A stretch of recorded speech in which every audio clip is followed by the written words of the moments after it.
Hi guys, and welcome to this week's vlog. I find myself back in Wales again. I'm at Anglesey and I'm at South Stack Lighthouse.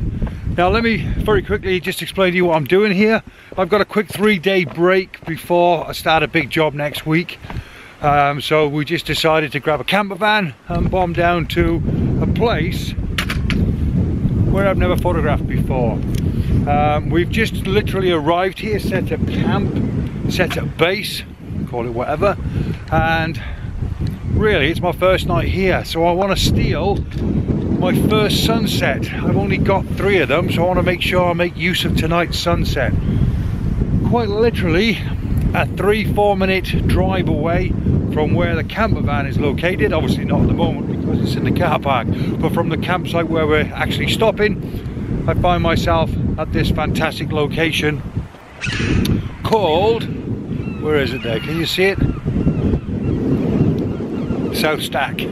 But the slight issue I have, I'm going to have to move fairly quickly because we've literally got about 45 minutes before sunset. I want to do some drone work and I want to do a bit of B-roll and I want to grab 1 or 2 shots.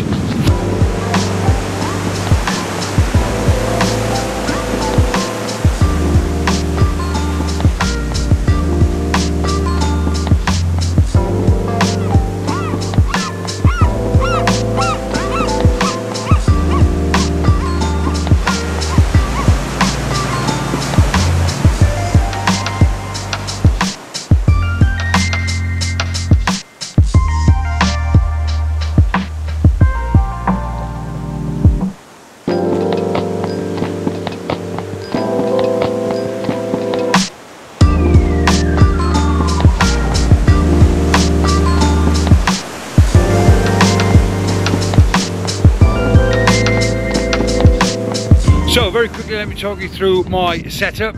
Oh, freezing, as long as this camera's not shaking too much. I've gone for a portrait shot and a landscape shot. It's very difficult to pull yourself away from what is obviously the classic shot that you'll take here shooting this lighthouse, but I haven't got time to dither around tonight because quite literally it's about 8 minutes away from sunset now, and potentially it's looking very, very nice. Got some nice colour in that sky. It's quite a bit of cloud, so I'm not actually sure if we'll end up with a fantastic sunset, but we've got some lovely orange hues coming through, some bit of pinky colours coming through, and that's quite cool.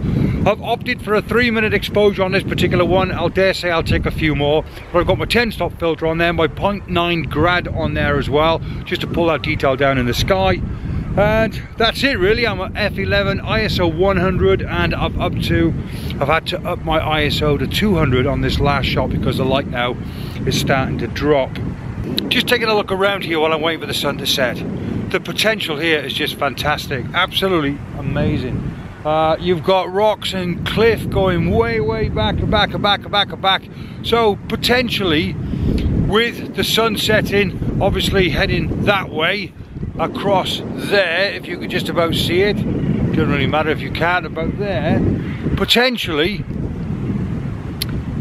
I can go anywhere across these cliffs. It's kind of an outbuilding across there, not really sure what that is, some kind of old lookout tower or something. I'm sure people are screaming at the screen now, it's this, you big donkey. I don't know what it is, but dare say I'll look it up on Google when I get back. But the potential here is just absolutely fantastic. So I'm definitely going to come back. So if you're looking at this now, chances are I've probably got 1 or 2 nice pictures there I'll shove at the beginning of my video to try and keep the timeline right for obviously for my trip down here. This has got massive potential. If I'm honest, I'm pretty happy with just this one shot. Oh, by the way, you've never been here before, look where I am precariously standing.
The light is just way too bright for landscape photography, so just thought I'd nip down to RAF Valley and grab some shots of the jets.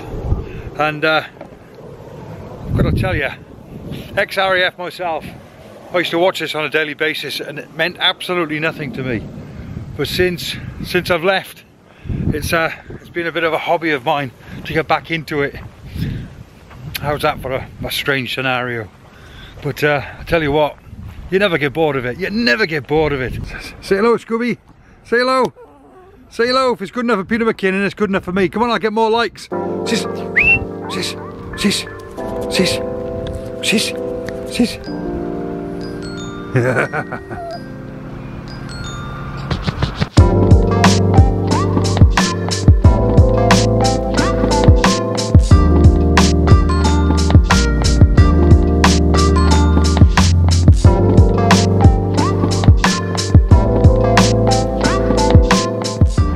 I'm currently at Holyhead Bay and we're wandering around doing the family thing, and I'm not sure if you can recall, but I think Storm Emma hit certain parts of the UK last week. Now, it didn't really affect us in Yorkshire where I currently live, but certainly it was pretty carnage at this part of the world.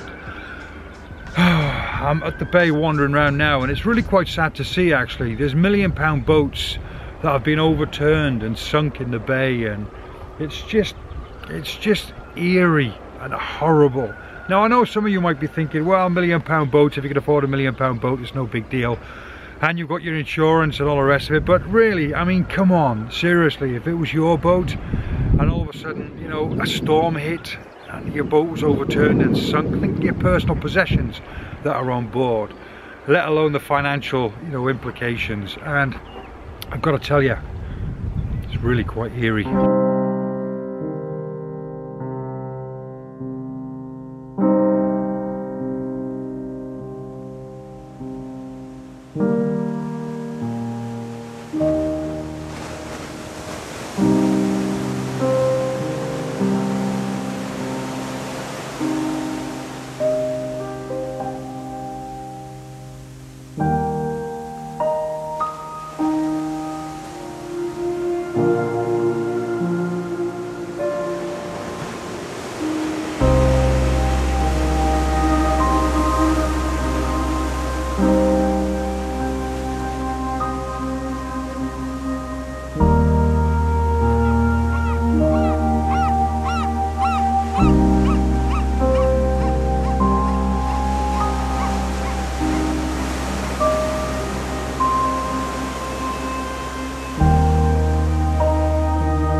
Quite sad. While I was taking some pictures of those boats, a couple came up and they were nearly in tears, and obviously hurt by what's gone on.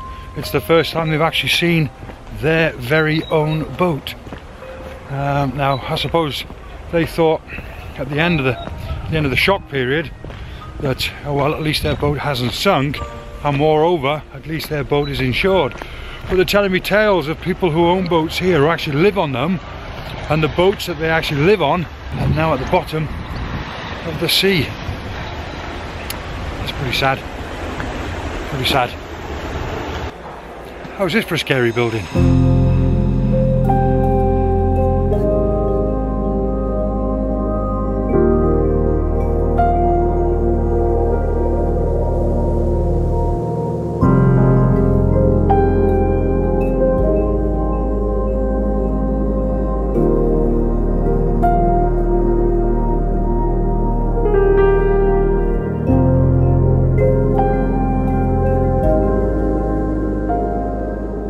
This is quite cute. Moving further along the coast, you see there, that's called St. Patrick's Bell. The sky is pants, the light is pants, but we stopped off here for a brew, so why not grab it? I think I might make an interesting shot with a long shutter speed. So situation normal, I'm around about f11 with my 10-stop filter on there. I get my shutter speed down to a 30-second exposure, and at ISO 100. Right, the biggest problem I face with on this particular shot is I'm trying to find something of foreground interest, because I've got some interesting rocks that lead out towards it, but the only problem is that if I utilize those rocks with the green moss on them that look really nice, it renders the green bell further to the right hand side, which puts the bell against the background, which is rocks and cliffs, and I much prefer the background to be sky. So that's the only slight issue I've had, so that's a real pain actually moving around. If I'm honest, I could have probably done a landscape sweep and whipped right across, but I only wanted to grab a quick shot for the album, that's all. I think it's turned out quite well. I like it, it's quite eerie actually. Another eerie thing on this trip.